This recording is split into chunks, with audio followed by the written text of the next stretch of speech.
Hello and welcome back to all dear students, welcome to career planet. मेरा नाम शैली ma'am, आपकी chemistry teacher, और हम चैप्टर कंटिन्यू कर रहे हैं हाइड्रोकार्बन। हाइड्रोकार्बन की पिछली क्लास में हमने एल्केन का जनरल इंट्रोडक्शन हो गया था। एल्केन बनाने की विधियां पढ़ ली थी। मैंने आपको फिर कहा था याद रखने का एक ही तरीका है, सारे हेडिंग याद कर लो और सारे हेडिंग को कॉपी में लिख लो और अपने आप उसकी रिएक्शन लिखने की कोशिश करो। तो पहला हेडिंग था फ्रॉम अनसैचुरेटेड हाइड्रोकार्बन, असंतृप्त हाइड्रोकार्बन से। यानी अगर मुझे एल्केन बनाना है तो एल्काइन से बना सकते हो, एल्कीन से बना सकते हो।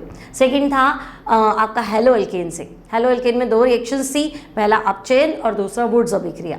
थर्ड आपके पास था सोडा लाइम डीकार्बोक्सिलेशन, वसा अम्लों के सोडियम लवणों के विकार्बोक्सिलीकरण से, जहां सोडा लाइम यूज करना था। और फोर्थ मेथड था कोल्बे इलेक्ट्रोलिसिस, कोल्बे विद्युत अपघटन।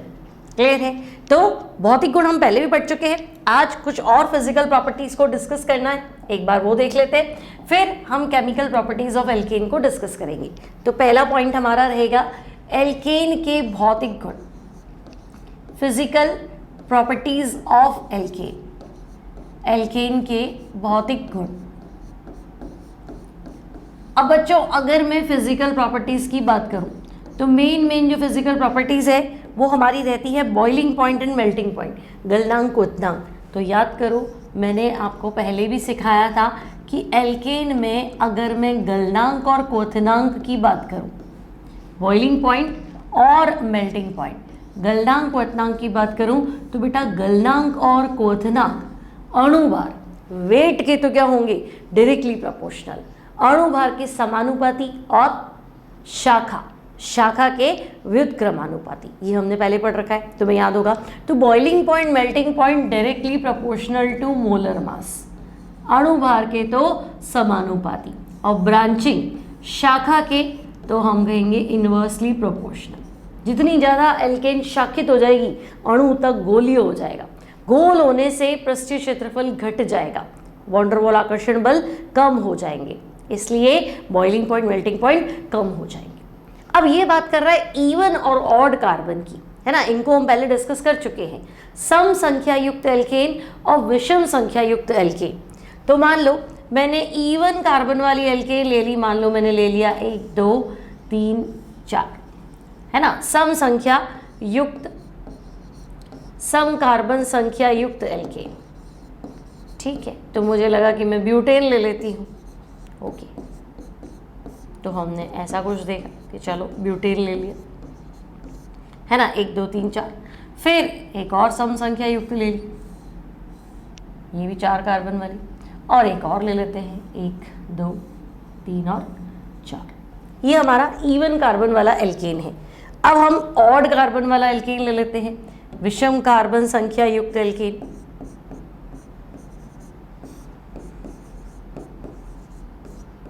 विषम कार्बन संख्या युक्त एल्केन।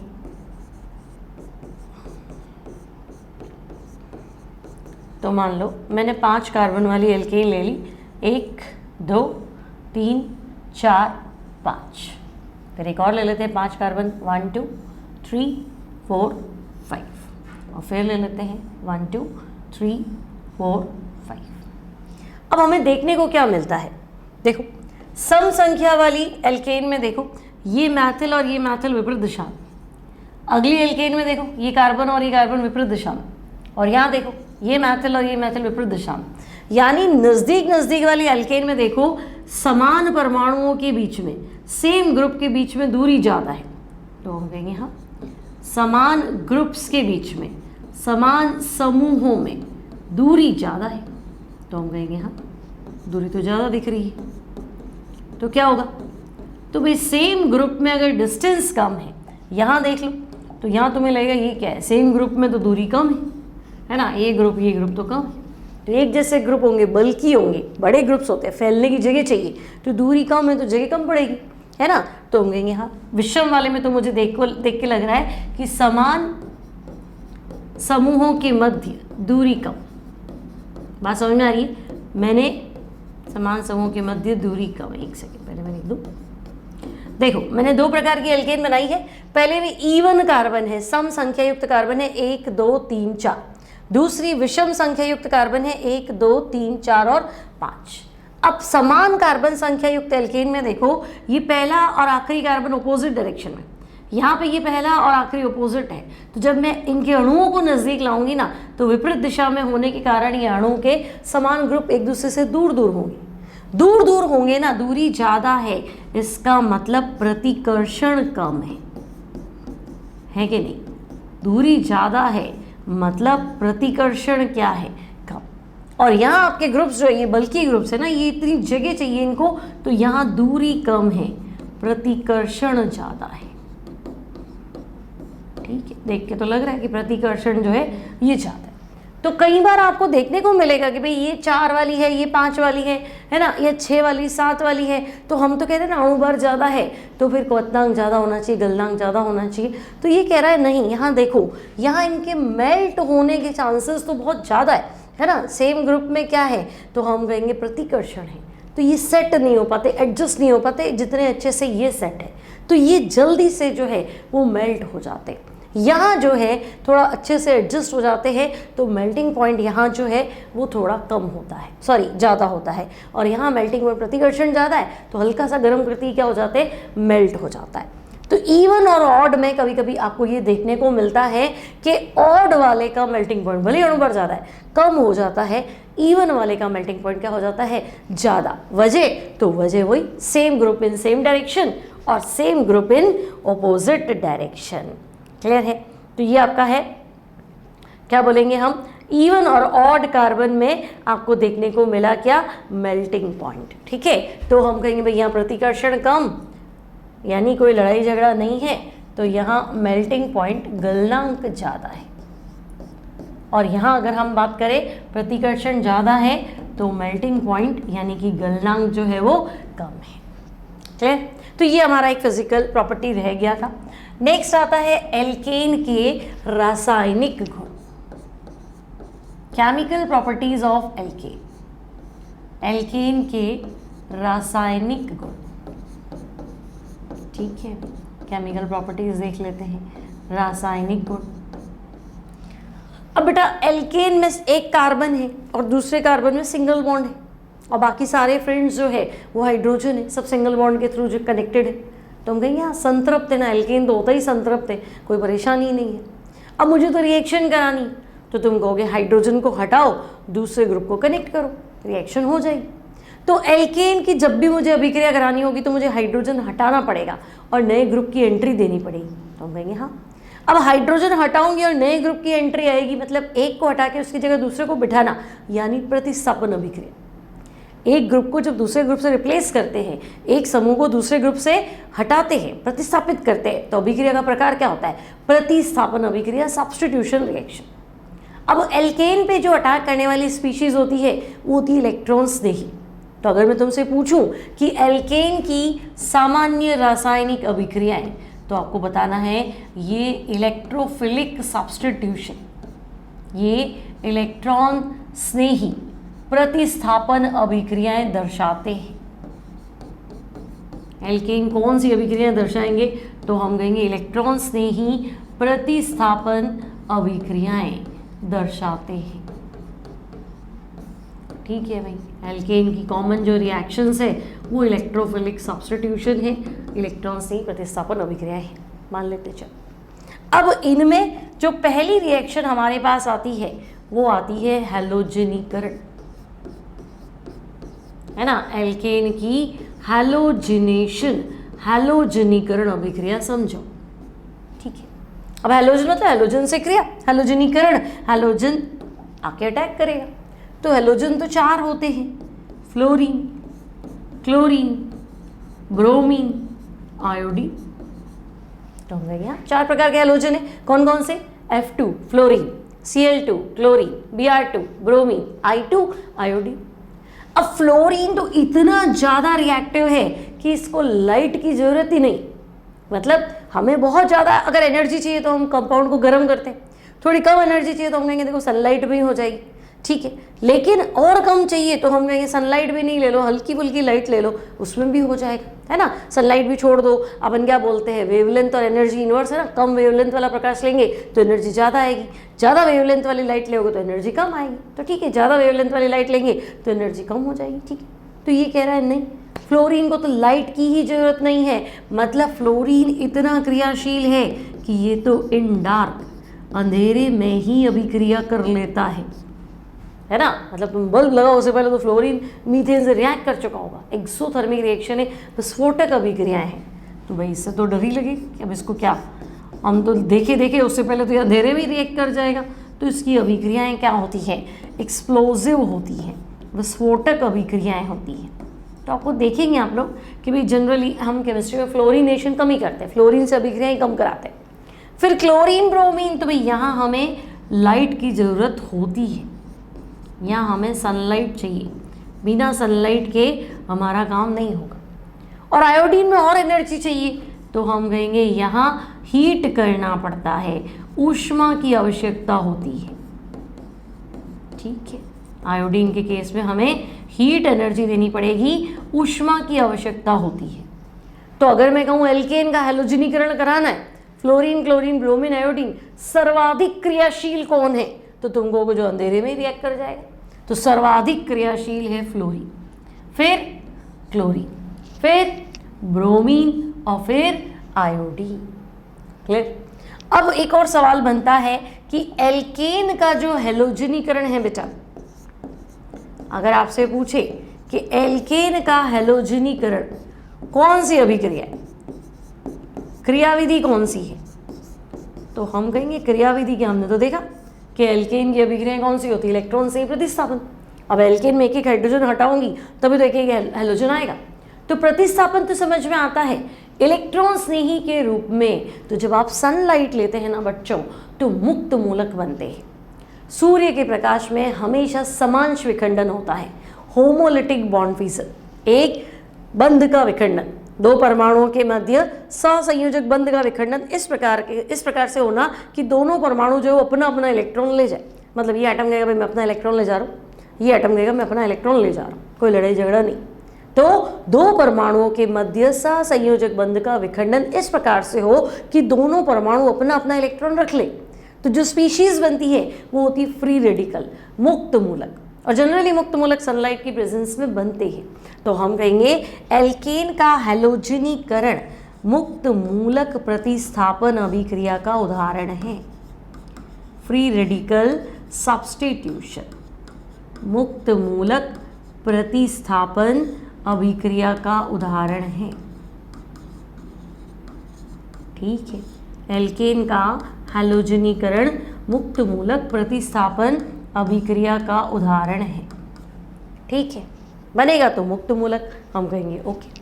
अब मुक्त मूलक की कंडीशन मैंने आपको क्या सिखाई, मुक्त मूलक की कंडीशन मैंने आपको क्या सिखाई, तो आप कहोगे मुक्त मूलक तो समांश विखंडन से बनते। क्या भाई, मुक्त मूलक कैसे बनेंगे, समांश विखंडन से, समांश बंध विखंडन से। अब देखो मुक्त मूलक बनने की कंडीशन, तो तुम एक बार साइड में थोड़ा देख लेते हैं इसको। समांश बंध विखंडन, सम अंश, एक बंध का विखंडन इस प्रकार से हो कि टुकड़े जो हैं, अंश जो है वो समान हो, मतलब दोनों अपना अपना इलेक्ट्रॉन लेके फ्री है। तो हम कहेंगे देखो ये जब होता था, जब हमारे पास होता था हेल्पर, HELPR।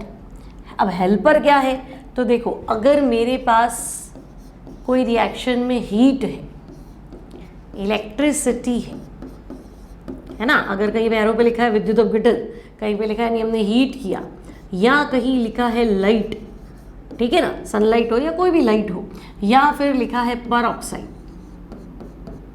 तो हेल्पर की कंडीशन में रेडिकल मूलक बनते हैं, और ये मूलक मतलब मुक्त मूलक। तो अच्छा भाई मुक्त मूलक निर्माण होगा। तो हमने तो कहा था हैलोजनीकरण आपका सनलाइट की प्रेजेंस में हो रहा है, उसके बिना तो हो नहीं रहा। अब देखो मैंने ले लिया मेथिल CH4,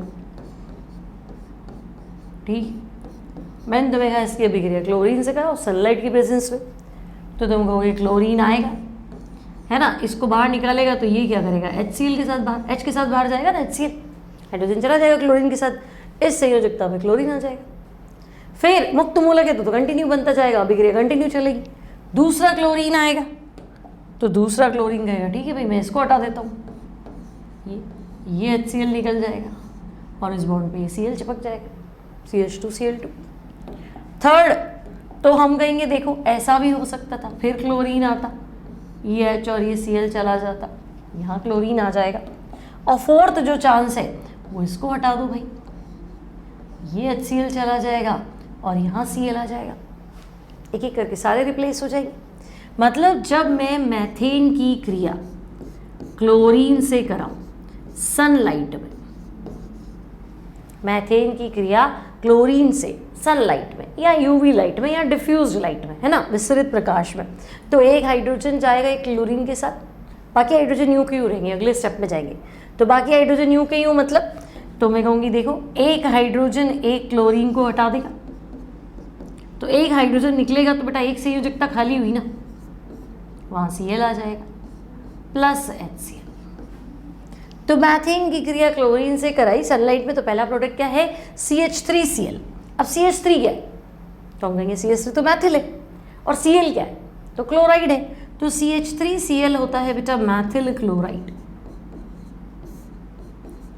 CH3Cl क्या है तो हम कहेंगे भाई ये है मैथिल क्लोराइड। बात क्लियर है।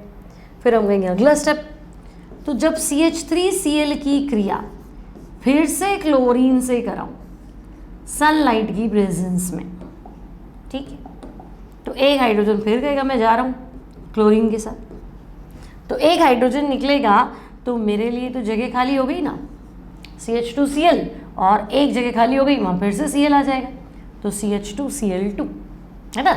एक हाइड्रोजन फिर चला जाएगा क्लोरीन के साथ, तो यहाँ पे भी Cl लगा दो, तो एक Cl पहले से लगा हुआ है, एक इधर लगा हुआ है, यहाँ तो दो हाइड्रोजन है, तो CH2Cl2 प्लस HCl। अब ये CH2Cl2 को बोलते हैं मैथिलीन। क्या बेटा CH2Cl2 को बोलते हैं मैथिलीन क्लोराइड, चाहे तो डाई क्लोराइड लिख दो, एक ही बात है। मैथिलीन मतलब दो संयोजकताएं खाली है, तो मैथिलीन क्लोराइड या डाई क्लोराइड दोनों ठीक है। अब हम कहेंगे तो आगे बढ़ो, और भी हो सकती थी, तो बिल्कुल। तो अब मैंने ले लिया CH2Cl2, इसकी अभिक्रिया फिर से क्लोरीन से कराओ सनलाइट की प्रेजेंस में, है ना, तो CH2Cl2 के अभी तो हाइड्रोजन पड़ा है, एक हाइड्रोजन और एक क्लोरीन बाहर निकाल दो, H और Cl बाहर निकाल दो, तो हमारा आंसर CHCl3 प्लस HCl। और CHCl3 को हम कहते हैं क्लोरोफॉर्म। CHCl3 को हम क्या बोलेंगे क्लोरोफॉर्म। और यदि हमने CHCl3 की अभिक्रिया फिर से क्लोरीन से कराई, फिर रिएक्शन हो जाएगी, फिर एक H और एक Cl बाहर आ जाएगा, तो हमारा आंसर होगा CCl4 प्लस HCl। तो भाई ये CCl4 क्या है, तो बच्चों ये CCl4 जो है ना, ये आपका है कार्बन टेट्रा क्लोराइड, ठीक है भाई। ये जो CCl4 है ये है आपका, ये जो CCl4 है इसका नाम है carbon tetra chloride, CCl4 carbon tetra chloride, ठीक है। मार्केट में ये पाइरीन नाम से बिकता है, क्लियर। तो हम पढ़ रहे हैं एल्केन के रासायनिक गुण। तो एल्केन की जनरल केमिकल रिएक्शन कौन सी, इलेक्ट्रॉन से ही प्रतिस्थापन। पहली रिएक्शन हैलोजनीकरण। हैलोजन कितने प्रकार के, 4 प्रकार के, कौन कौन से, फ्लोरीन, क्लोरीन, ब्रोमीन, आयोडीन। अंधेरे में कौन रिएक्ट करेगा, फ्लोरीन। लाइट किस में चाहिए, क्लोरीन, ब्रोमीन। और हीट किस में चाहिए, आयोडीन। सर्वाधिक क्रियाशील फ्लोरीन, फिर क्लोरीन, फिर ब्रोमीन, फिर आयोडीन। फिर एल्केन का हैलोजनीकरण कौन सा प्रतिस्थापन है, मुक्त मूलक प्रतिस्थापन। मुक्त मूलक किस बंध विखंडन से बनते हैं, समांश बंध विखंडन। समांश बंध विखंडन की condition, helper, heat, electricity, light, peroxide, radical. मतलब अगर ऊष्मा लिखा हो, विद्युत अपघटन लिखा हो, प्रकाश लिखा हो, परऑक्साइड दिया हुआ हो, तो फिर मुक्त मूलक बनते हैं, क्योंकि बंध विखंडन समांश बंध विखंडन होता है। इतनी बात क्लियर है। फिर एल्केन का क्लोरीनीकरण कराओ सनलाइट की प्रेजेंस में, तो एक एक हाइड्रोजन रिप्लेस करेंगे। पहला उत्पाद मैथिल क्लोराइड, दूसरा मैथिलीन क्लोराइड, तीसरा क्लोरोफॉर्म, चौथा कार्बन टेट्राक्लोराइड। कार्बन टेट्राक्लोराइड अग्निशमन के काम आता है और मार्केट में पाइरीन नाम से बिकता है ना। व्यापारिक नाम क्या है CCl4 का? तो हम कहेंगे व्यापारिक नाम है पाइरीन। मार्केट में ये आपका पाइरीन नाम से चलता है। ठीक है भाई। अब आपको कहेगी नहीं, आप इसकी क्रियाविधि समझो, एल्केन के हैलोजनीकरण की मैकेनिज्म एक्सप्लेन करो। ठीक है, तो हम कहेंगे मैकेनिज्म पढ़ लेते हैं भाई, हैलोजनीकरण की क्रियाविधि। अब हमने लिख तो दिया है कि भाई ये मुक्त मूलक प्रतिस्थापन है, हैलोजनीकरण की क्रियाविधि।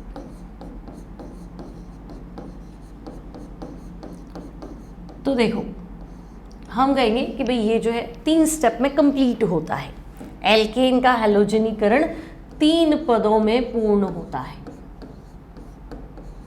ठीक है भाई, 3 स्टेप्स में कंप्लीट हो जाएगा, 3 पदों में पूर्ण होता है। कौन कौन सा? पहला बताओ।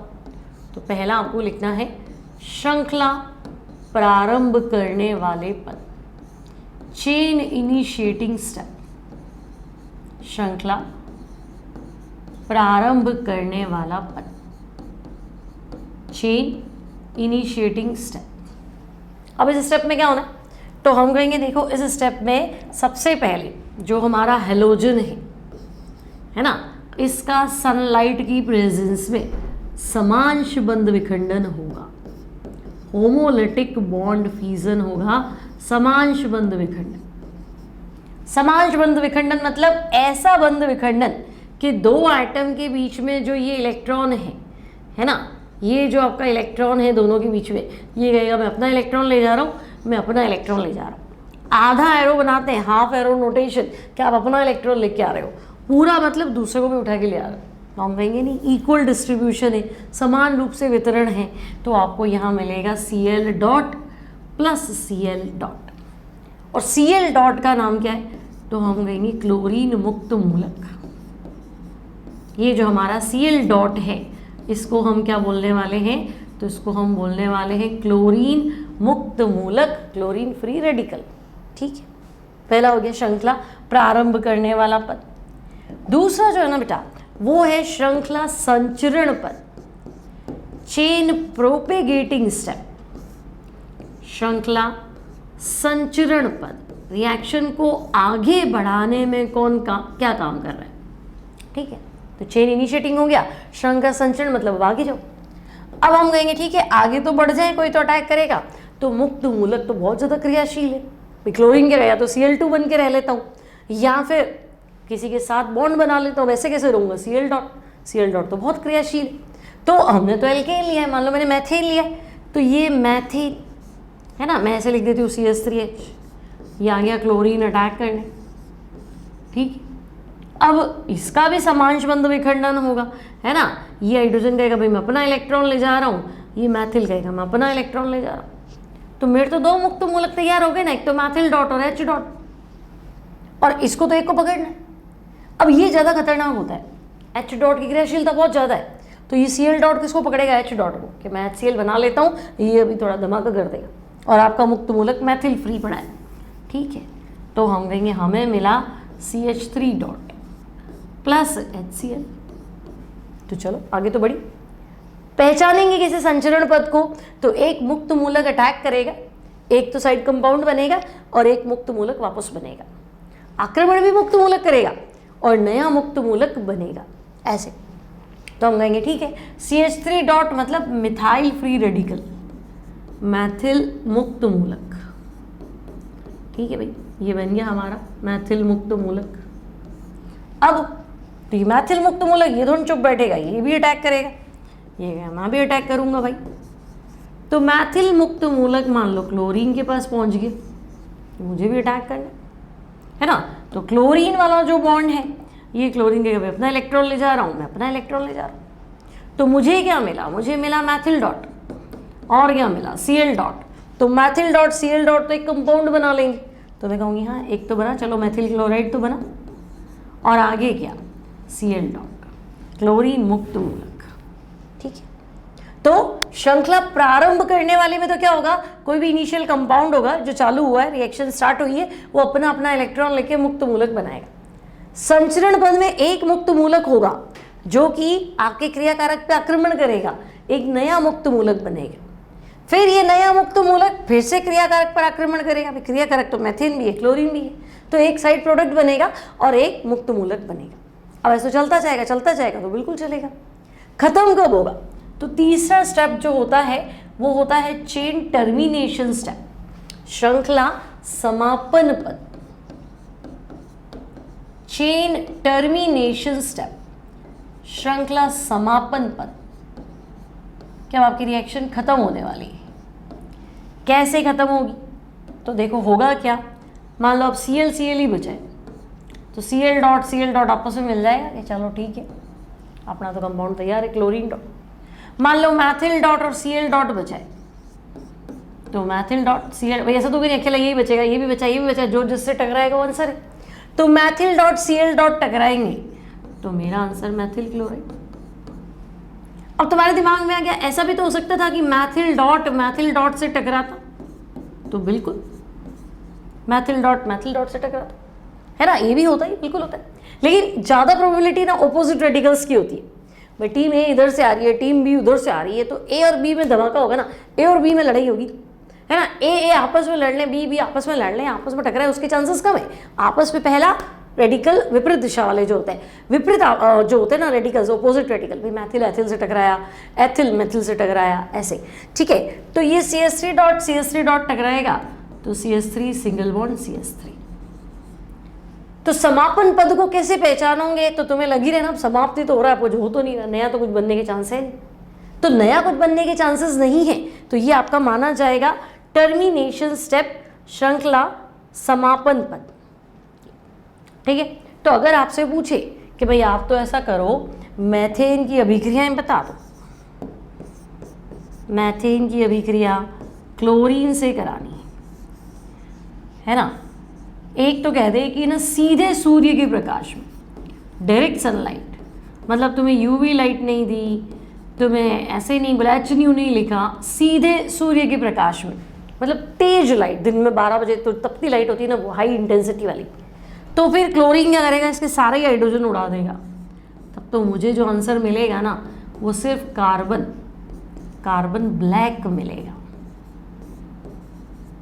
यहाँ जो मेरा आंसर है ना वो कार्बन ब्लैक है। लेकिन मैं कहूँ कि नहीं यूवी लाइट ले लो, ठीक है ना, आप यूवी लाइट ले लो, यहाँ विसरित प्रकाश ले लो, डिफ्यूज लाइट, विसरित प्रकाश भी है ना। आप सुबह 8 बजे रिएक्शन करा दो तो सुबह 8 बजे तेज़ धूप तो नहीं आती, या आप है ना रेनी सीजन, बारिश के मौसम में अभिक्रिया करा दो, वो तीखी लाइट नहीं आती है। तो आपके जो आंसर्स है ना वो CCl4 और 4HCl, ओके। और अगर हो गए कि नहीं, आप तो लुईस अम्ल की अभिक्रिया कराओ, मैथेन की अभिक्रिया क्लोरीन से लुईस एसिड की प्रेजेंस में कराओ। लुईस एसिड मतलब समझे, FeCl3, AlCl3, BF3, SnCl2, है ना, इस तरह से लुईस एसिड की प्रेजेंस में कराओ। तो फिर लुईस अम्ल मुक्त मूलक बनाएगा ही नहीं, और मुक्त मूलक नहीं बनेगा तो एक एक करके सारे हाइड्रोजन नहीं जाएंगे, एक बार अभिक्रिया होगी, तो एक बार अभिक्रिया होगी तो बस Maithil chloride plus HCl, clear. तो ये 3 क्वेश्चन बनते हैं। मीथेन की रिएक्शन करा दो आप, चाहो तो डायरेक्ट सनलाइट में कराओ, चाहे यूवी लाइट या डिफ्यूज लाइट में कराओ, या फिर लुईस एसिड की प्रेजेंस में कराओ, ठीक है, क्लियर है। हैलोजनीकरण समझ में आ गया तुम्हें अच्छे से, है ना। पहला स्टेप श्रृंखला प्रारंभ करने वाला पद जिसमें रिएक्शन स्टार्ट होगी, मूलक बनेंगे। दूसरा श्रृंखला संचरण पद, मूलक जाके क्रियाकारक पे अटैक करेगा, एक मुक्त मूलक बनेगा, एक प्रोडक्ट बनेगा। तीसरा स्टेप समापन पद, डॉट डॉट मिलके न्यूट्रल कंपाउंड बनाएंगे। तो जैसा मैथेन का फ्लोरीन से तो मुझे करानी नहीं, अभिक्रिया एक्सप्लोड हो जाएगा, मतलब नहीं है, धमाके करके तो अभिक्रिया करने से रहे। क्लोरीनेशन ब्रोमिनेशन एक जैसा है। अब मान लो आयोडोनेशन की बात करूं, या मैं एक क्वेश्चन करा दूं तुम्हें, देखो आपने ले लिया प्रोपेन प्लस आपने कहा क्लोरीन और आपने कहा सनलाइट, तो अभिक्रिया कराओ। तो ध्यान से देखो, ये प्रोपेन है ना, ये 2 प्रकार के मुक्त मूलक बनाएगा। एक तो ये मुक्त मूलक बन सकता था, क्लोरोप्रोपेन बनेगा वो तो ठीक है, लेकिन क्लोरो तो 1 पे भी आ सकता है, 2 पे भी आ सकता है। मैथेन और एथेन में तो लड़ाई थी नहीं, एक एक क्लोरीन कहीं से ही लगा दो। लेकिन मैं कहूँगी नहीं, प्रोपेन में तो 2 केस है, एक तो इधर भी आ सकता है और एक तो इधर भी आ सकता है भाई, यहाँ। अब ये मुक्त मूलक है ना बेटा, 1 डिग्री फ्री रेडिकल है, 1 डिग्री मुक्त मूलक। और दूसरा वाला ध्यान से देखो, ये 2 डिग्री फ्री रेडिकल है, 2 डिग्री मुक्त मूलक।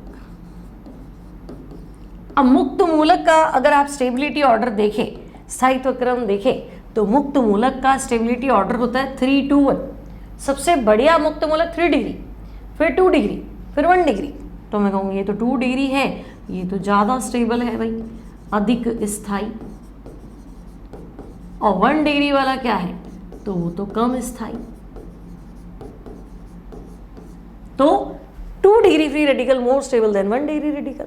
तो फिर अब मैं कहूँगी यहाँ जो मुझे प्रोडक्ट बनाने हैं ना, तो मेरा 2 क्लोरोप्रोपेन और बनेगा 1 क्लोरोप्रोपेन, लेकिन ये प्रोडक्ट ज़्यादा बनेगा, ये प्रोडक्ट कम बनेगा, माइनर हो जाएगा, है ना। मुख्य उत्पाद और सह उत्पाद,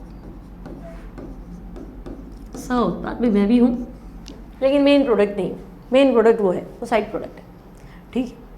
अगर मैं तुम्हें कहूँ कि टोलुइन की अभिक्रिया, टोलुइन समझते हो ना, मेथिल बेंजीन, टोलुइन की अभिक्रिया क्लोरीन से कराओ सनलाइट की प्रेजेंस में, तो मुक्त मूलक जो है ना बेटा, ये वाला बनेगा बेंजाइल, है ना। बेंजीन का मुक्त मूलक स्थायी नहीं होता है। कौन सा मुक्त मूलक स्थायी है, तो हम कहेंगे ये वाला बेंजाइल, बेंजिल मुक्त मूलक, ठीक है। लेकिन शर्त है सनलाइट होनी चाहिए, क्योंकि मुक्त मूलक तभी बनेगा जब सनलाइट होगी। तो ये बेंजीन मुक्त मूलक, इसमें अनुनाद है ना, अनुनाद समझते हो ना, ये बॉन्ड टूट जाएगा, इधर भी डॉट, इधर भी डॉट, ये डबल बॉन्ड, ये डॉट, पूरा डॉट पूरी रिंग में घूम के आ जाएगा। और अनुनाद की वजह से ये मुक्त मूलक क्या है, स्थायी है।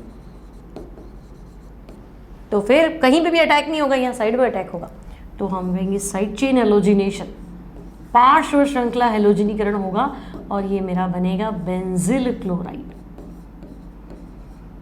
बेंजिल क्लोराइड, ठीक है, ज़्यादा स्टेबल है, ठीक है।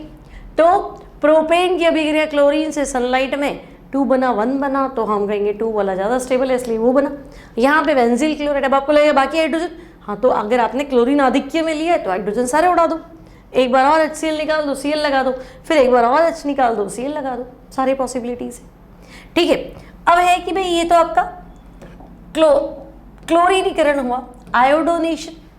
तो आपको बताना है कि आयोडीनीकरण जो है, मैथेन का आयोडीनीकरण, आयोडोनेशन मतलब आयोडीन से अभिक्रिया, आयोडीन जुड़ना। तो मैथेन का आयोडीनीकरण जो है वो उत्क्रमणीय हो जाता है, उत्क्रमणीय अभिक्रिया है। क्या भाई, मैथेन का आयोडोनेशन रिवर्सिबल है, उत्क्रमणीय अभिक्रिया। अभी ऐसा कैसे, तो देखो, जब मैंने तुम्हें कहा कि मैथेन की अभिक्रिया I2 से कराओ, तो अभिक्रिया तो वैसे ही हुई ना, एक H और एक I निकल गया, यहाँ का H और इस I के साथ निकल गया। तो मेरा आंसर क्या था, मेरा आंसर था CH3I प्लस क्या है, HI। अब I का साइज तो बहुत बड़ा है और हाइड्रोजन तो सबसे छोटा है। भाई आवर्त सारणी में सबसे छोटा एलिमेंट कौन है, हाइड्रोजन, और I तो बहुत बड़ा है, आपने उसके साथ लगा दिया इसको। तो HI में बंध लंबाई ज़्यादा होने की वजह से H और I साथ में नहीं रहते, है ना। I कहेगा भाई H तो चला जा, मैं तो अपने वापस I को ले लूँगा, I2 बना लूँगा।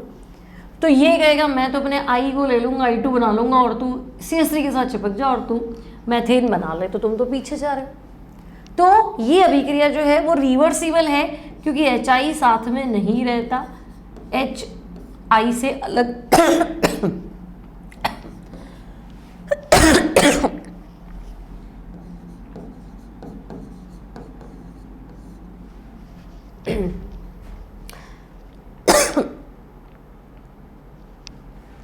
HI प्रबल अपचायक है, तो HI के साथ रहेगा नहीं, हाइड्रोजन बाहर जाएगा, हाइड्रोजन दे देगा, तो अपचायक, दूसरे का अपचय, खुद का ऑक्सीकरण। तो हम कहेंगे ठीक है भाई, तो रिवर्सिबल है। अब मुझे तो भाई ये बनाना ही है, मेरा इंपॉर्टेंट कंपाउंड है केमिस्ट्री में, आयोडोमेथिन, मुझे तो चाहिए, तो फिर बनाओ। तो बनाए कैसे, तुम तो पीछे आ रहे हो। तो ये प्रबल अपचायक को शांत कौन कर सकता है, तो हम कहेंगे प्रबल ऑक्सीकारक। अगर मैं सेम रिएक्शन अगर मैं मैथेन की अभिक्रिया I2 से कराऊं HiO3 की प्रेजेंस में, तो मुझे ये रिवर्सिबल देखने को नहीं मिलती है।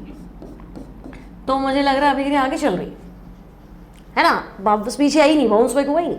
तो मैं कहूँगी ऐसा क्या हुआ भाई, HiO3 आयोडिक एसिड पर iodic acid, sorry iodic acid है ना, तो HiO3 ऐसा क्या कर लेगा, तो मैं कहूँगी ये प्रबल ऑक्सीकारक है, ये प्रबल ऑक्सीकारक है ना। ये कहेगा लो 3 ऑक्सीजन पड़े, ले जाओ सारे।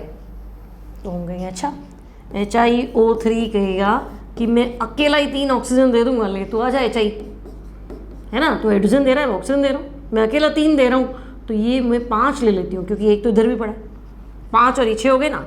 तो मेरा आंसर है 3 वाटर प्लस I2, कितने 3 हुए ना, 3 I2। तो जब मैं HiO3 लेती हूँ तो Hi क्या कह रहा था, मैं तो H और I दे रहा हूँ, तो यार दे दे, तो जितने भी H देगा मैं उन सबका पानी बना दूंगा, है ना। और तू एक क्या, तू 5 ला तो मैं तेरे को 3 वाटर दे दूँगा, और तेरे I को मैं I2 में कन्वर्ट कर दूँगा, तो I2 बनेगा। I2 तो यही लिया था मैंने, ला शतलीय का नियम क्या था, क्रियाकारक ज़्यादा होगा तभी क्रिया आगे बढ़ेगी। तो ये रिएक्शन पीछे तो आई नहीं, उल्टा आगे तेज गति से दौड़ने लग गई। तो आपसे पूछा जाएगा कि मीथेन का आयोडीनेशन रिवर्सिबल क्यों है, तो हम कहेंगे रिवर्सिबल है क्योंकि साथ में HI बनता है और HI स्ट्रॉन्ग रिडक्टेंट है, प्रबल अपचायक है। अब मुझे इसको एक ही दिशा में रखना है, रिवर्सिबल नहीं करना है, तो प्रबल अपचायक के साथ आप प्रबल ऑक्सीकारक ले लो। क्या लेंगे, तो हम लेंगे HiO3, है ना। तो ये HiO3 क्या करेगा, तो ये आपका HiO3 क्या करेगा, HI को I2 में कन्वर्ट कर देगा। ठीक है भाई, बात तो ठीक लग रही है, क्लियर। तो ये पहली रिएक्शन जो आपको NCERT में दी हुई है हैलोजनीकरण। नेक्स्ट जो हमारे पास है वो है समावयवीकरण, आइसोमराइजेशन, समावयवीकरण। ठीक है भाई, समावयवीकरण, आइसोमराइजेशन। अब इसमें करना क्या, तो इसमें कुछ नहीं करना, बैठे बैठे मस्ती आ रही है ना, वैज्ञानिकों को करें क्या, बैठे हैं, कोई तो अभिक्रिया करा दे। तो ऐसा कर लेते हैं ना, ब्यूटेन ले लेते और इसी को ही गर्म कर देते हैं ना, और चीज़ें भी ऐसे डालते हैं कि भाई जो क्रिया ही नहीं करती। और AlCl3 अकल ही साउंड लगेगा क्या, इससे क्या अभिक्रिया करोगे, तो कार्बन हाइड्रोजन स्टेबल है, पूरी दुनिया ही हाइड्रोकार्बन की बनी है, मैं इसको तो क्या ही छेड़ू। तो यार ठीक है, साथ में HCl डाल दो और गर्म कर दो। और गर्म कर दो तो किसी को एनर्जी दोगे, किसी को परेशान करोगे तो बेचारा रिएक्ट तो करेगा। तो ये अपना आखिरी बॉन्ड तोड़ देगा कि ले तू जा, तो जा तो कहाँ जा भाई, तुम्हारा ही भाई हूँ, तुम्हारे साथ रहूँगा, है ना, यहाँ से उठ के यहाँ आ जाऊँगा। तो जब मेरे पास N ब्यूटेन है और मैंने इसको AlCl3 और HCl की प्रेजेंस में गर्म किया, तो मैंने क्या देखा, ये तो आइसोब्यूटेन में कन्वर्ट हो गया, है ना। तो N ब्यूटेन में लंबी श्रृंखला 4 कार्बन की, आइसोब्यूटेन में लंबी श्रृंखला 3 कार्बन की, तो श्रृंखला बदल गई, तो श्रृंखला समावयवी, इसलिए इस अभिक्रिया का नाम रख दिया समावयवीकरण। ठीक है, फिर मुझे लगा कि अच्छा ऐसा है, तो तुम मान लो हेप्टेन ले लो, हेप्टेन मतलब 7 कार्बन हुए ना, तो कहेंगे 5, 6 और 7, तुम हेप्टेन ले लो, इसको AlCl3 और HCl के साथ गर्म कर दो, हीट कर दो।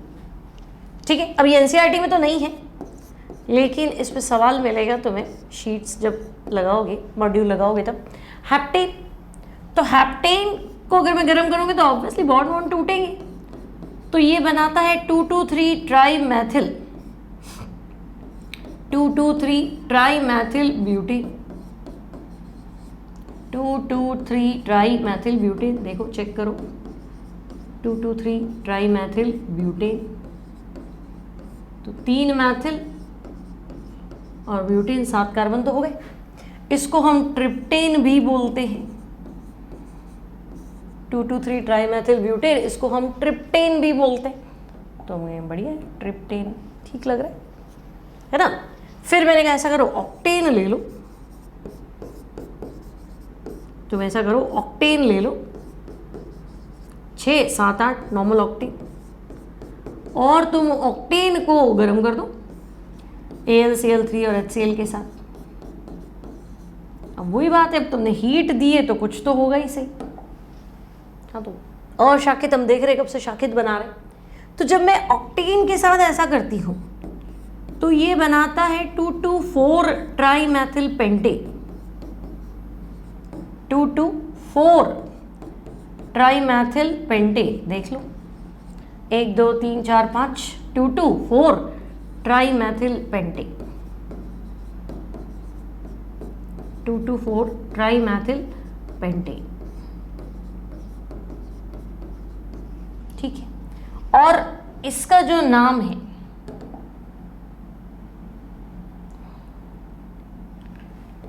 2,2,4 ट्राईमेथिल पेंटेन, तो बेटा इसका नाम जो है वो है आइसोऑक्टेन। आइसोऑक्टेन बेस्ट फ्यूल, सबसे अच्छा ईंधन, सबसे गुणवत्ता युक्त ईंधन, बेस्ट क्वालिटी वाला ईंधन, फ्यूल आइसोऑक्टेन, जिसकी ऑक्टेन संख्या ही 100 होती है। तो हम कहेंगे ये क्या हुआ, बैठे बैठे तुमने तो कारनामा कर दिया, सबसे बढ़िया फ्यूल बना दिया, ऑक्टेन संख्या ही कितनी होती है 100। तो इस अभिक्रिया में हुआ क्या, तो तुम्हारे पास था अशाखित हाइड्रोकार्बन, है ना। इस अभिक्रिया में था क्या, अनब्रांच्ड था, पड़ा था बेचारा, तुम्हें ही माथा पे चलेगी नहीं, कुछ तो करे कुछ तो करे कुछ तो करे, तो कर लो। तो तुमने अशाखित हाइड्रोकार्बन को शाखित हाइड्रोकार्बन में बदल दिया। इससे तुम्हें क्या फायदा हुआ, बैठे बैठे तुमने कुछ कारनामा किया, तुम्हें फायदा भी तो होना चाहिए। तो हम कहेंगे हाँ, अशाखित हाइड्रोकार्बन बैड फ्यूल होता है, ठीक है ना, बैड फ्यूल, खराब ईंधन होता है, और हम इसको बढ़िया गुड फ्यूल, अच्छे ईंधन में परिवर्तित कर देते हैं। और इस अभिक्रिया का नाम क्या है, समावयवीकरण, आइसोमराइजेशन। तो बढ़िया किया भाई तुमने, आइसोमराइजेशन से आपने इस तरह के कंपाउंड बनाए। अब अगर तुम्हारे पास एनसीईआरटी ने हेक्सेन दे रखा है, इसमें हेक्सेन ले लिया होता, क्योंकि देखो ये रिएक्शंस अभी है नहीं, लेकिन जेईई वगैरह में क्वेश्चन बनते हैं, अगर आपको हेक्सेन दिया होता तो आप क्या ही कर लेते। तो हम कहेंगे ब्यूटेन से तो हमने बना ही दिया था आइसोब्यूटेन। अगर मेरे पास हेक्सेन है, मैंने उसको AlCl3 और HCl की प्रेजेंस में हीट कर दिया, तो वही साइड वाला कार्बन उठा दो, तो साइड कार्बन उठा दूंगी तो पेंटेन रहेगा। तो हम कहेंगे हाँ पेंटेन रहेगा। अब पेंटेन में कोई एक जगह तो मैथिल लगा दो, तो मेरे पास 2 चॉइस है, या तो मैं 2 मैथिल पेंटेन बना दूं, है ना, या फिर ये मैथिल तो 3 पे भी आ सकता था, तो मैं 3 मैथिल पेंटेन भी बना सकती हूँ। तो या तो 2 मैथिल पेंटेन या 3 मैथिल, दोनों बनेंगे भाई, बैठे बैठे आपने हीट किया है तो दोनों कंपाउंड बन जाएंगे, मतलब ले देखिए समावयवी बनेंगे। पर बढ़िया समावयवी आपका वो था आइसोऑक्टेन। ऑक्टेन ले लो, आंसर क्या है 2,2,4 ट्राईमेथिल पेंटेन, आइसोऑक्टेन। ठीक है, नेक्स्ट जो रिएक्शन है बच्चों, वो आपके पास थर्ड रिएक्शन, पहली क्या थी हैलोजनीकरण, फर्स्ट रिएक्शन एल्केन की क्या थी हैलोजनीकरण, पूरा मुक्त मूलक प्रतिस्थापन समझाना है। दूसरी कौन सी है समावयवीकरण, आइसोमराइजेशन। थर्ड कौन सी है, तो भाई थर्ड है एरोमेटीकरण, एरोमेटाइजेशन, एरोमेटीकरण, है ना। एक बार प्री इंजीनियरिंग में क्वेश्चन था, इसके 4 नाम कौन कौन से, एरोमेटीकरण, साइक्लाइजेशन, चक्रीयकरण। फिर अभिक्रिया के दौरान हाइड्रोजन बनेगी, अभी हम देखेंगे, तो हाइड्रोसंभवन, हाइड्रोफॉर्मिंग, हाइड्रोसंभवन। और चौथा है कैटालिटिक रीफॉर्मिंग, उत्प्रेरकी पुनः संस्कार, कैटालिटिक रीफॉर्मिंग, उत्प्रेरकी पुनः संस्कार। अब ये क्या नाम है, तो देखो अगर मैं क्या करूं, अगर मैं ले लूं हेक्सेन, हेक्सेन समझे ना, CH3 CH2 कितनी बार, 4 बार CH3। अगर मैंने ले लिया हेक्सेन और मैंने ले लिए भारी भारी कैटलिस्ट, लाइक मैंने ले लिया Al2O3, या मैंने ले लिया Cr2O3, या मैंने ले लिया मॉलिब्डेनम ऑक्साइड, या मैंने ले लिया वेनेडियम पेंटा ऑक्साइड, और मैंने हीट कर दिया 773 गैलन, मतलब 500 डिग्री सेंटीग्रेड, मान लो 500 डिग्री सेंटीग्रेड पे मैंने इसको हीट कर दी। तो ये जो हमारा हेक्सेन है, हेक्सेन जो कि एलिफेटिक कंपाउंड है, स्टेबल है, एल्केन को परेशानी नहीं है, संतृप्त है, जिंदगी में कोई कमी नहीं है। फिर भी अब तुम्हें दिक्कत है ना, तुम इतनी माथापच्ची कर रहे हो, तो ये और स्टेबल बना जाएगा, और क्या स्टेबल बन जाऊँ, तो हेक्सेन कहेगा कि भाई मैं बेंजीन बन जाता हूँ, है ना, एरोमेटिक में कन्वर्ट हो जाए। कार्बन तो 6 है, ठीक है ना भाई, पहला और आखिरी कार्बन कनेक्ट कर दो, तो पहला और आखिरी कार्बन कनेक्ट कर दो और ऑल्टरनेट डबल बॉन्ड लगा दो। ये तो ये बेंजीन है C6H6, यहाँ 4 H2 बाहर आ जाएंगे, क्योंकि ये मेरा जो था ना हेक्सेन, ये था C6H14, 8 हाइड्रोजन जो है वो कहाँ गए, तो 4H2। तो अभिक्रिया के दौरान हाइड्रोजन बनता है, इसलिए हाइड्रोसंबंध, और उत्प्रेरक ने फिर से इसका संस्कार कर दिया, भाई एलिफेटिक था एरोमेटिक में कन्वर्ट हो गया, इसलिए उत्प्रेरक की पुनः संस्कार। अगर मेरे पास हेक्सेन नहीं होता, हेप्टेन होता, तो मैं कहूँगी सेम सिचुएशन, हेक्सेन नहीं है, हेप्टेन है, तो बनाना तो मुझे एरोमेटिक है, मतलब बेंजीन तो बनाऊंगी सही, एक कार्बन एक्स्ट्रा है ना, तो मैथिल लगा दो, प्लस 4H2, तो मेरा आंसर टोलुइन होगा। हेक्सेन है तो हेप्टेन है, तो मेरा आंसर टोलुइन होगा। फिर मुझे लगा अच्छा 8 होता तो 8 ले लो भाई, परेशान मत हो, 8 ले लो। CH3 CH2 कितने 6 हो जाएंगे, 7 और 8। अगर मेरे पास ऑक्टेन होता और मैं इनमें से कोई भी कैटलिस्ट लेके और इसको हीट करती, तो ऑक्टेन में बेंजीन तो मुझे अभी भी बनाना है, 2 कार्बन मेरे एक्स्ट्रा है, तो या तो मैं 2 मेथिल लगा लेती हूँ, तो इसको हम बोलते हैं ज़ाइलीन। अब बच्चों की परेशानी है कि आपने तो ज़ाइलीन है ना ऑर्थो बनाया, मेटा नहीं बन सकता, बनेगा, पैरा नहीं बन सकता, बनेगा, एथिल बेंजीन नहीं बन सकता, बिल्कुल बन सकता है, सारी पॉसिबिलिटीज़ है, सारी ले लो। मुझे तो एलिफेटिक को एरोमेटिक में कन्वर्ट करना था, वो मेरा काम हो गया, मेरा बेंजीन बन गया, बाकी मुझे दिमाग नहीं लगाना था, है ना, तो ज़ाइलीन बना दो, आप कोई दिक्कत नहीं है, ठीक है। नेक्स्ट हमारे पास आता है कंट्रोल्ड ऑक्सीडेशन, नियंत्रित परिस्थितियों में ऑक्सीकरण। रासायनिक अभिक्रिया में पहली हेलोजनीकरण, दूसरी समावयवीकरण, तीसरी एरोमेटिकरण, चौथा मैं एक बार इसको इंग्लिश में लिख रही हूँ, कंट्रोल्ड ऑक्सीडेशन। इसका प्रॉपर हिंदी देखना तुम, कंट्रोल्ड ऑक्सीडेशन, कंट्रोल मतलब कंट्रोल कर लिया तुमने, नियंत्रित कर लिया, नियंत्रित ऑक्सीकरण।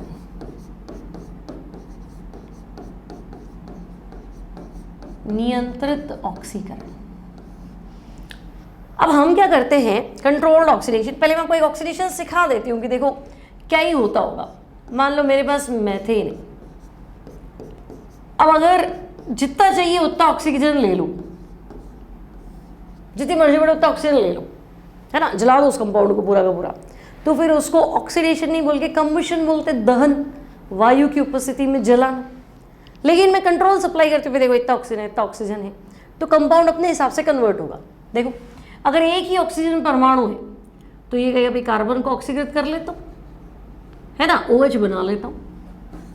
तो अगर आप कार्बन का ऑक्सीडेशन स्टेट निकालोगे यहाँ पे तो बढ़ जाए CH3OH, तो मैं कहूँगी बढ़िया भाई, कार्बन जो है वो ऑक्सीडाइज्ड हो गया, ऑक्सीजन का जुड़ना ऑक्सीकरण, तो CH3OH, ठीक है, क्या ही दिक्कत है। अब और ऑक्सीजन ले लो, मान लो तुमने कहा नहीं मैं तो और ऑक्सीजन ले लेता हूँ, तो और ऑक्सीजन लोगे तो ये वाला बंद जो है ना ये भी ऑक्सीडाइज हो जाएगा, CH है ना, हम भी OH बना लेते, तो बना लो, हमने थोड़ा बना किया, CH3OH और OH। पर हमारी परेशानी है कि एक कार्बन पे 2 OH तो साथ नहीं रह सकते, एक कार्बन पे 2 OH तो स्टेबल नहीं होते, तो वाटर निकल जाएगा, तो हमने यहाँ वाटर निकल जाएगा। अब वाटर निकल जाएगा तो ये बॉन्ड यहाँ शिफ्ट कर दो, यानी तुम्हारा आंसर है C डबल बॉन्ड हो H और H, एल्डिहाइड, एक कार्बन वाला एल्डिहाइड, तो हम कहेंगे यहाँ फॉर्मल्डिहाइड, क्या तकलीफ है, फॉर्मल्डिहाइड। अब हम कहेंगे नहीं और ऑक्सीडाइज करो, कर लो, और ऑक्सीडाइज कर लो, ये तो एल्डिहाइड तो उतावला है ऑक्सीडेशन के लिए, एल्डिहाइड का oxidation product acid, formic acid, है ना, फॉर्मिक अम्ल, वो फॉर्मल्डिहाइड है, ये फॉर्मिक अम्ल। और मैं कहूँगी नहीं एक बार और ऑक्सीडाइज हो जाएगा क्या, तो बिल्कुल होगा भाई, ये वाला बंद भी तोड़ दो, यहाँ भी ऑक्सीडाइज कर लो, तो C double bond O, OH और OH। फिर वही बात हो गई यार, एक कार्बन पे तुम 2 OH लिया, अभी समझाया कि एक कार्बन पे 2 OH तो नहीं रहेंगे, तो ठीक है मत रखो, तो ये बनाएगा CO2 प्लस वाटर, है ना।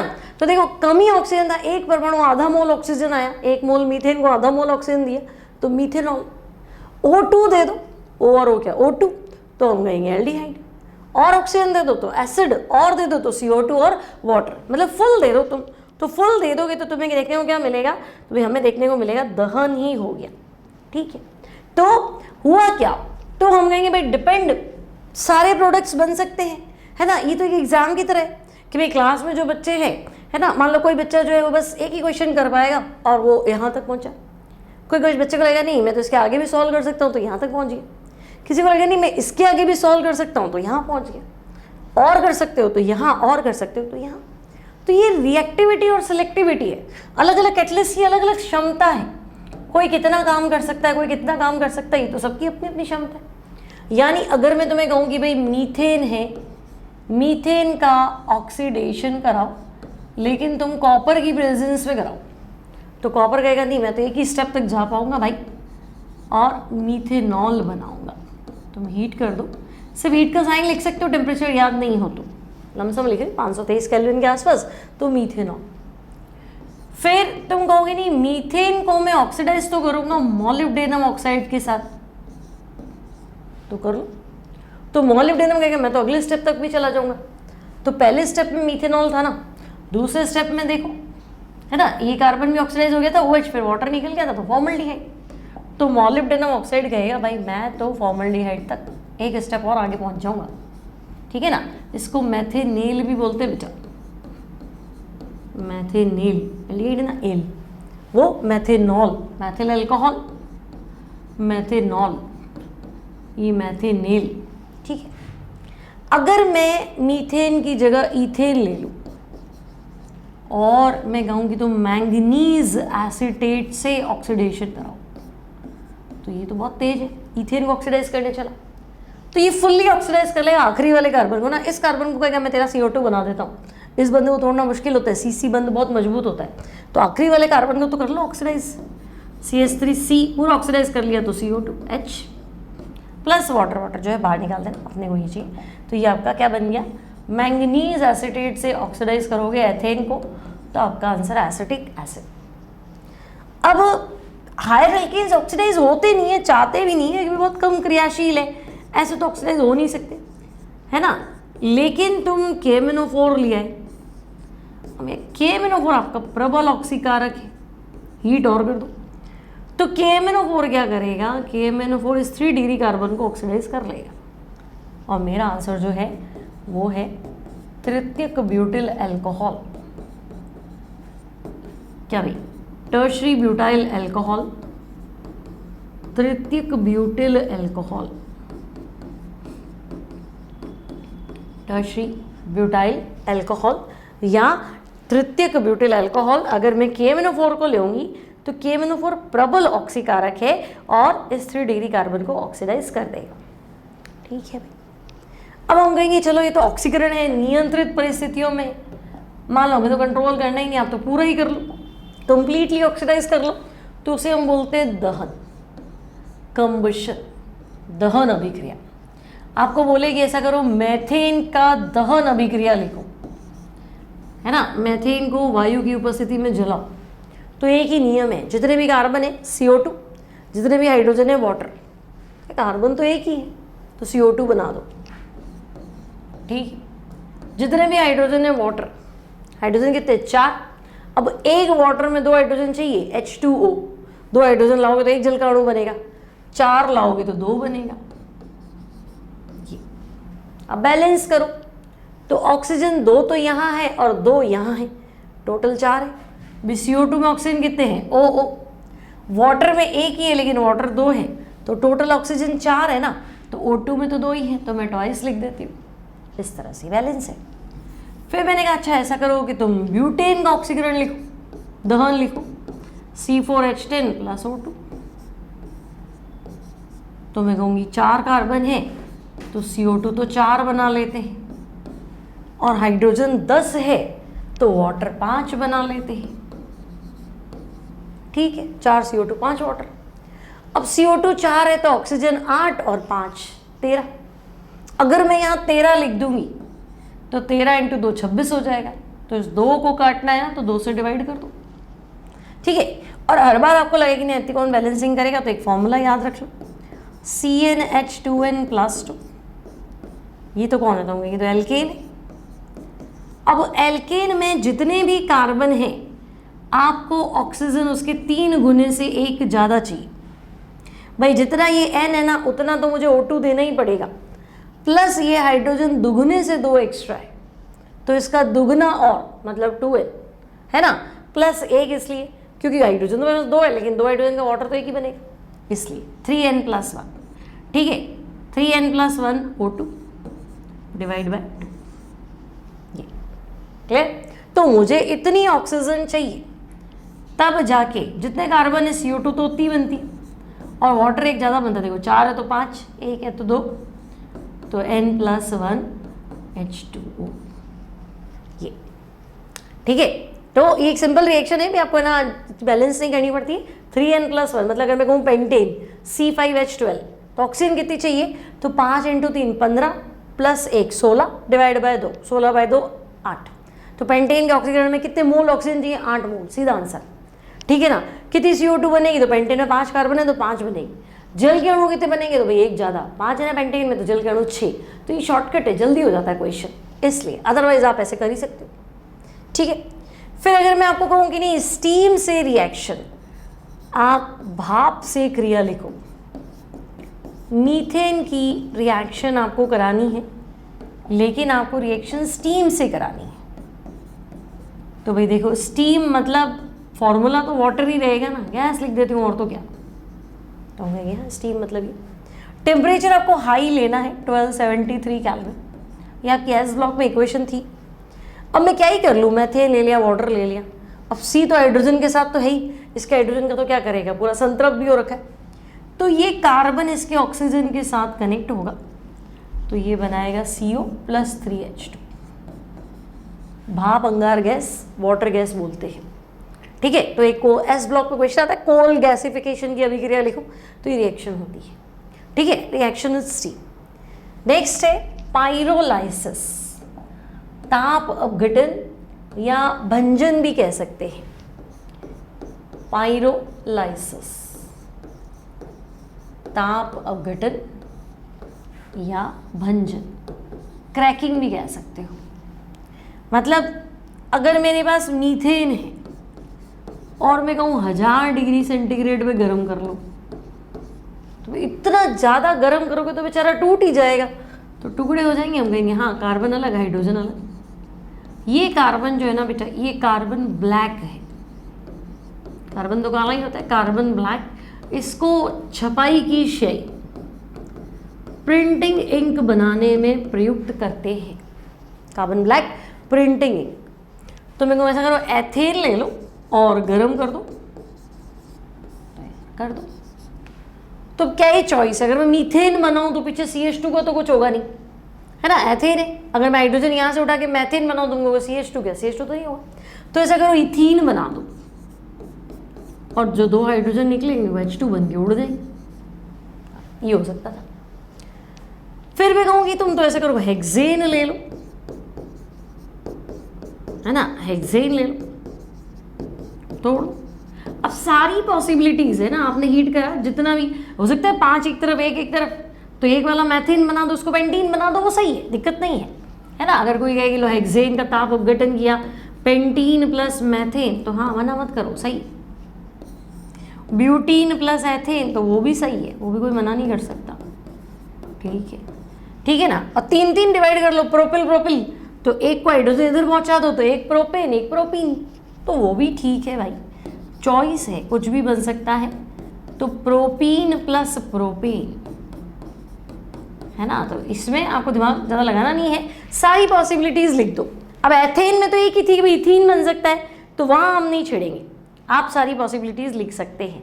अब एनसीईआरटी ने आपको हेक्सेन दे दिया, वो तो मैंने करा दिया। एक और इसने बताया प्रोपीन, एथीन और मेथेन, ठीक है, मतलब 3 और ये 3 है ना, तो इसका 2 और 1 हो गया, तो ठीक है भाई।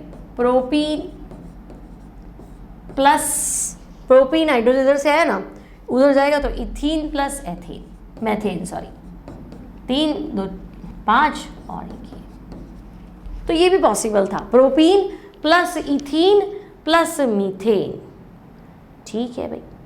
अब आपको दे रखा है डोडेकेन, 12 कार्बन,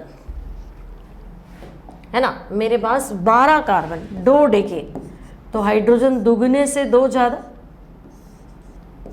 तो अब क्या ही चॉइस है 12 कार्बन, डोडेकेन, डो मतलब 2, डेकेन मतलब 10, तो 10 और 2 12, ठीक है। तो हम कहेंगे देखो एक ऐसी पॉसिबिलिटी करते भी हैप्टेन बना दे, 7 और 5 में पेंटीन बना लेते हैं, क्योंकि एक एल्केन बनेगा एक एल्कीन बनेगा, इतना होगा नहीं, ठीक है ना। हैप्टेन और क्या बना दूँ, पेंटीन बना लेते, ठीक है, प्लस और कंपाउंड बन जाएंगे अदर प्रोडक्ट्स, है ना भाई। दोनों एल्केन तो बना नहीं सकते, बहुत टूट गया इसलिए। तो ये है ताप अपघटन या भंजन, क्लियर। तो पहली अभिक्रिया थी हेलोजनीकरण, दूसरी थी समावयवीकरण, तीसरी थी एरोमेटाइजेशन, एरोमेटीकरण, चौथी थी कंट्रोल्ड ऑक्सीडेशन, नियंत्रित ऑक्सीकरण, पांचवा था दहन, और छठा था क्रैकिंग, ठीक है। सारी हेडिंग याद करो, रिएक्शंस अपने आप लिखने की कोशिश करो, लिखोगे तब ही कर पाओगे। अगर तुम्हें लगे हाँ ये तो सर मैं एग्जाम में लिख लूंगा, तो गारंटी मैं तुम्हें लिख के देती हूँ नहीं होगा। कॉपी में एक एक रिएक्शन को 10 बार लिखो बच्चे, तब आगे ऑर्गेनिक केमिस्ट्री ढंग की होगी, कुछ कर पाओगे 12th में, है ना। और अगर आपका मैथ्स है, IIT है, तो रिएक्शंस बहुत इंपॉर्टेंट रोल प्ले करेंगी, है ना। तो जितनी प्रैक्टिस होएगी उतना आप अच्छे से ज़्यादा क्वेश्चन कर पाओगे, टफ से टफ क्वेश्चन कर पाओगे, पर बेस यही है। NCERT नहीं पढ़ोगे आगे कुछ नहीं होगा, भूल जाना, ठीक है। तो मेरा नाम शैली ma'am, channel career planet. Video अच्छा लगे तो लाइक करा करो, पढ़ के निकल जाते हो, लाइक करा करो, शेयर जरूर करा करो, ज़्यादा से ज़्यादा फ्रेंड्स के साथ शेयर करो, और सब्सक्राइब नहीं किया तो सब्सक्राइब करो। अब तो 11 का कंप्लीट सिलेबस और 12 का कंप्लीट सिलेबस पूरा अवेलेबल है, और नए वीडियोस आते रहे, इसके लिए बेल आइकन प्रेस करो। और ज़्यादा PDF चाहिए, MCQs करने हैं, अलग अलग कोर्सेज परचेस करने हैं, तो ऐप पे चले जाओ, ऐप का लिंक डिस्क्रिप्शन बॉक्स में अवेलेबल है। तो मिलते हैं next time, till then take care, keep watching, keep sharing and bye bye.